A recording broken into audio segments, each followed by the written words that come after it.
جشن 27مین سالگرد روز قبول کنستیتوسیای جمهوری تاجیکستان در ناحیه فرخار در تالار مجلسگاه مقامات اجرایی حاکمیت دولتی ناحیه برگزار گردید. در جمع آمد تنتنوی نمایندگان مقامات های حفظ حقوق، کارمندان تشکیلات و مؤسسه ها و اهل جماعتچی ناحیه اشتراک نمودند. نخست جانشین رئیس ناحیه فرخار با معروضه ادانه برآمد نموده ساکنان ناحیه را به افتخار روز کنستیتوسیا تبریک نمودند. در برآمد جانشین رئیس ناحیه قید کرده شد که بزرگی و اهمیت این سند مهم تاریخی پیش از همه در آن ifade می‌یابد که آن بار نخست از جانب خود خلق و برای خلق با راه ifade آزادانه میل و اراده شهروندان مملکت قبول کرده شده است.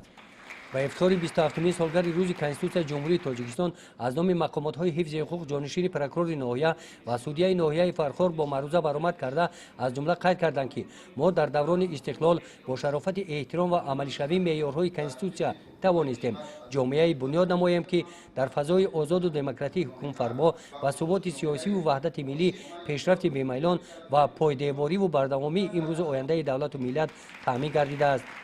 در جمع آمد ادانه بخشیده به 27مین سالگرد روز قبول کنستیتوسیای جمهوری تاجیکستان در این محیط ادانه به 80 نفر غالبان دور ناحیوی آزمون جمهوریوی فروغ صبح دانایی کتاب است از نام مقامات اجرایی حاکمیت دولتی ناحیه فرخار با سپاسنامه و تحفه‌های مالی اشتراکیان قدر کرده شدند.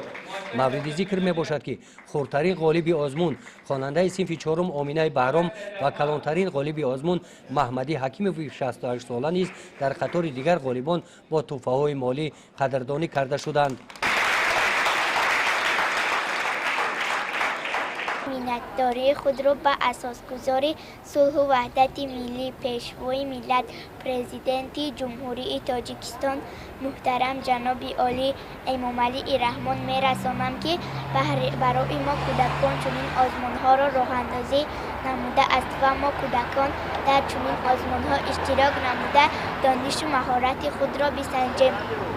من از دوری ناحیوی به دوری ولایتی راه یافتم و من باوری دارم که از دوری ولایتی به جمهوریوی راه می‌یابم.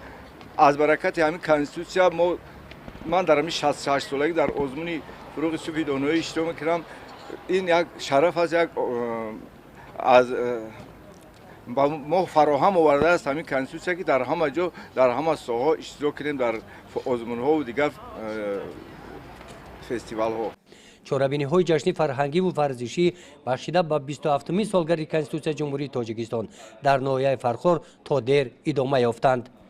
گزارش خواجه نظریف خدای نظر ظهوروف از ناحیه فرخار برای برنامه اطلاعاتی نوید.